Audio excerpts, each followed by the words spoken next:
What do people think is healthy but really isn't? Hashtag low fat, 100% fat free. True. Technically, a bag of sugar is fat free. Absolutely anything Gwyneth Paltrow likes. LMAO, yeah, I'm a pass on jade eggs in the vagina. Vitamin water, it's stacked with ridiculous levels of sugar and no vitamins. I love that in the lawsuit against them for just this reason. Their argument was something along the lines of, no reasonable person would think vitamin water is a health beverage.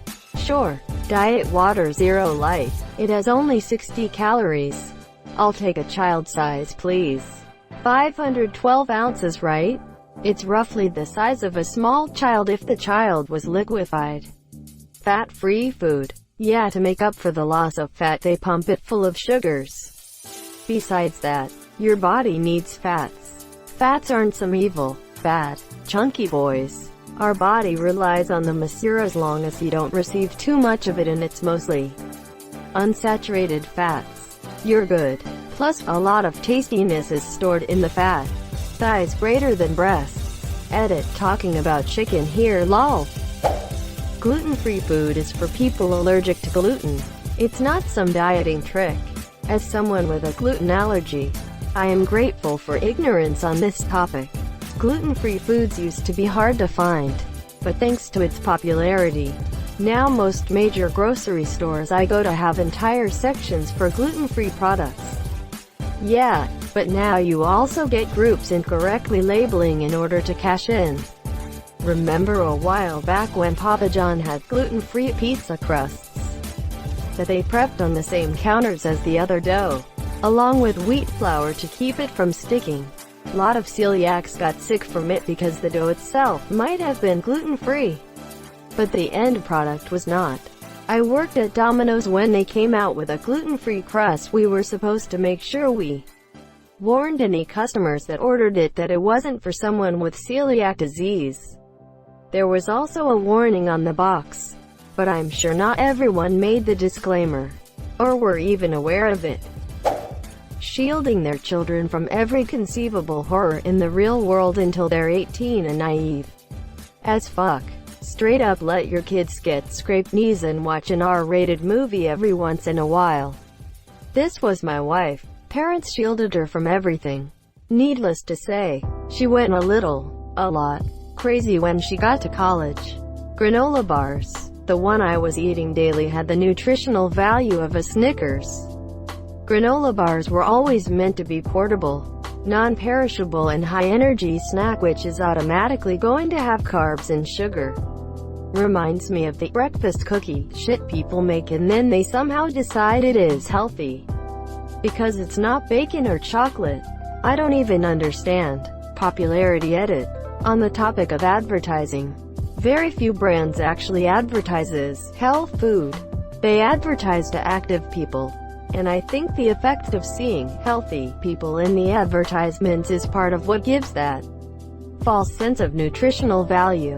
Smoothies from smoothie shops. They use sorbets, ice creams, and juices with an insane amount of sugar in them. My sister worked at a smoothie shop and people would always come in after going to the game. It's not what most people think it is. I find myself craving smoothies after the gym as my body is desperate for a sugary cold drink. And I remind myself that I'm a chubby penguin and move on. Vaginal washes on a daily basis so it smells like lavender instead of what vaginas are supposed to smell like. It's unnecessary and changes your pH down there and predisposes you to infections. Thanks for doing your part to explain this. My favorite part of this thread and others on this subject are the couple of people at the bottom of the thread without vaginas who insist they know better than women and medical professionals about how to keep the vagina and labia clean. For those of you who are confused or learning this for the first time, the vagina is self-cleaning like the eyeball. It doesn't need soap and can irritate the skin. The labia is like the skin around the eye. It needs to be clean. And there's some debate over whether a mild soap is better or whether you should just rinse the skin with cool, plain water. Now, imagine that you've an eye infection. Should you wash the eyeball with soap to keep it clean? No. That's only going to irritate the eye and make it worse. You need special medicine for an eye infection. Just like women need a special medicine for infections of the vulva and labia. What should your eyeball smell like? Lavender or summer fresh? No. It should smell like an eyeball. Skin. Maybe a bit of saltiness from natural tears. A bit like the natural oils from your hair. What should the vagina and labia smell like? Skin. A bit musky from the natural odors from hair follicles and natural secretions. A little tangy or acidic from the pH that deters unhealthy organisms from colonizing there. If there's a very fishy, bread-like, sweet or fruity, infected, or very sour smell going on down there, it's usually a sign that something's going on that needs to get checked out. And it's not because someone is a disgusting person, but because an opportunistic organism has overrun the natural defenses of the body. My fave thing. Asterisk get UTI. Asterisk cry. Asterisk take UTI medicine that kills all bacteria. Asterisk sigh with relief because you know when you gotta pee and it doesn't hurt. Asterisk get yeast infection because all bacteria was killed. Asterisk cry. Asterisk inject vagina with a bunch of cream. _da. Comparing it to an eyeball is a fucking great analogy. I've never heard it before, but I'll definitely use it from now on when I explain it to others, as it will be something that pretty much everyone can relate to. Even though it shouldn't have to be that way. It's very eye-opening. The stupid cleanses. Your body naturally gets rid of toxins and stuff. You just need to drink water. If you need to clean anything, it's your liver. Give it 6 weeks without alcohol or drugs, it'll thank you for it. That's hard. Can I just have a yucky tea once? Seriously folk. Silver over a joke about being too alcoholic to save my liver?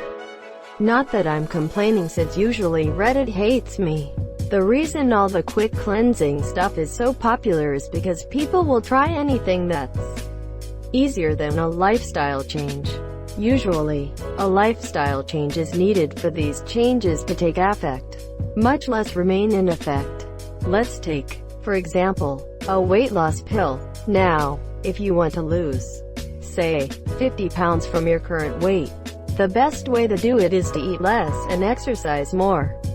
This takes significant time, exercise, and effort, reducing what you eat, as well as eating healthy, which are two different things.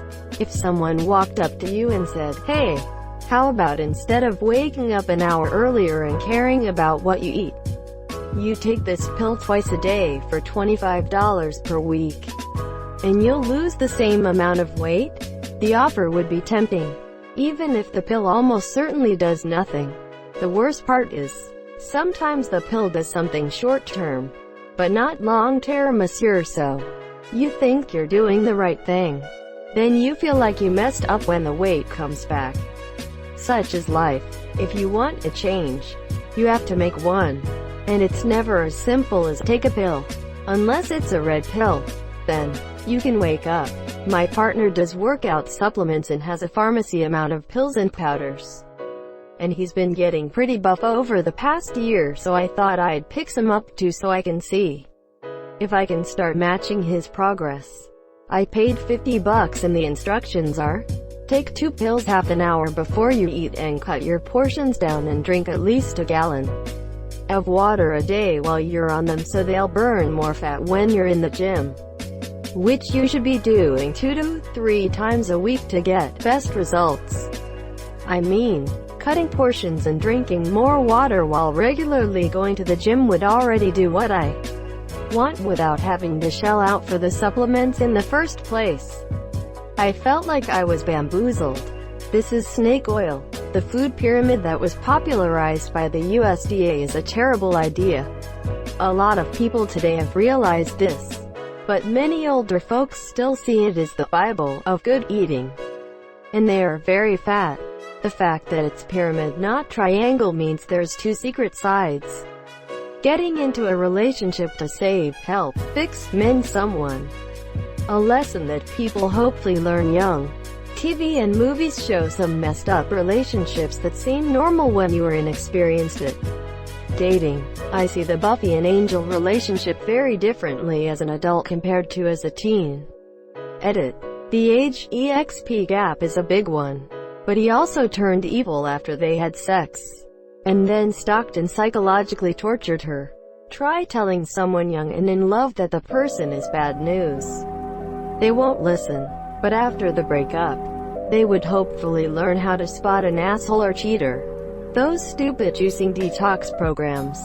Your body's liver and kidneys naturally detox your body so long as you drink plenty of water. This whole notion that you are detoxing your body with juice is asinine.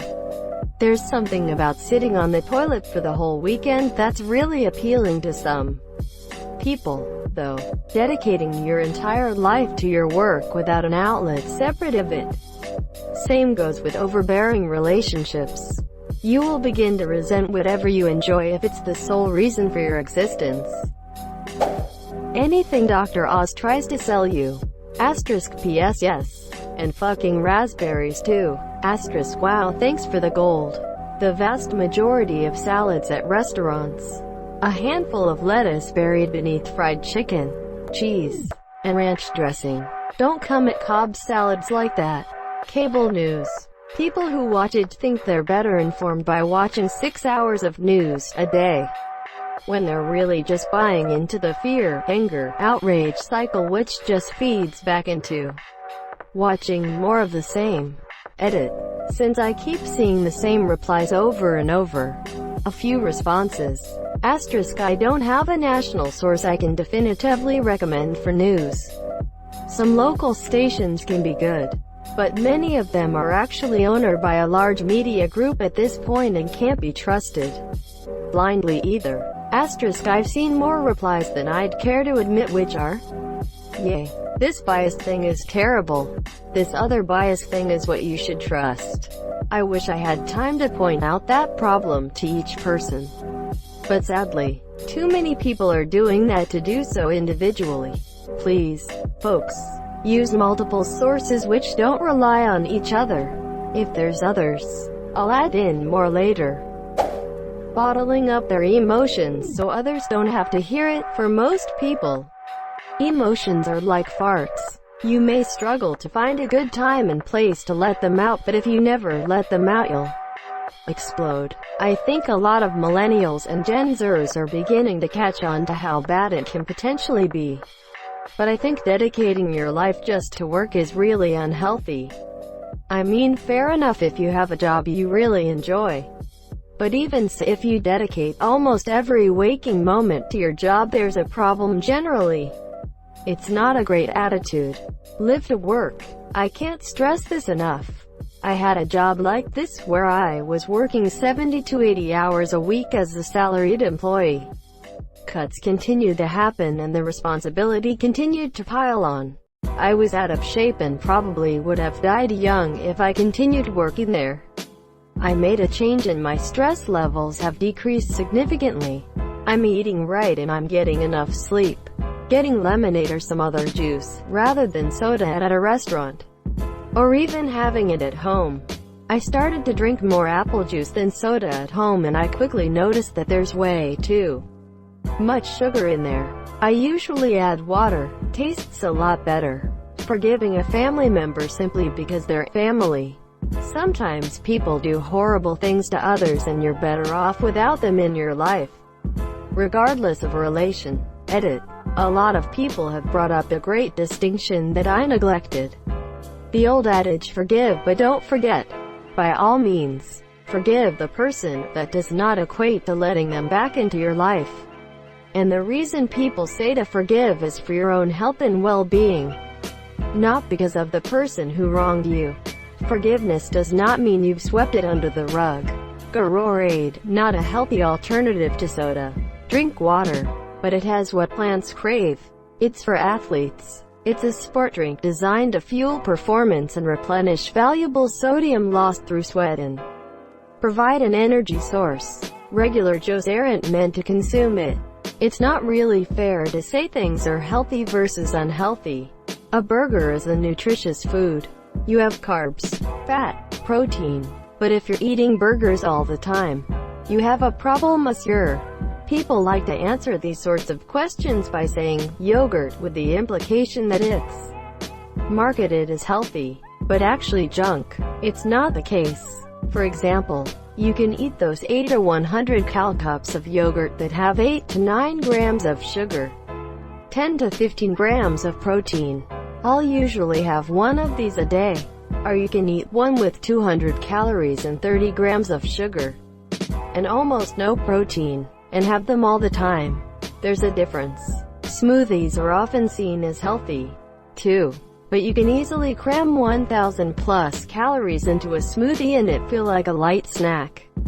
But if you are careful about what you put into the smoothie, it actually can be a light snack. Reddit doesn't like nuance, though. Thank you so much for watching and have a good day.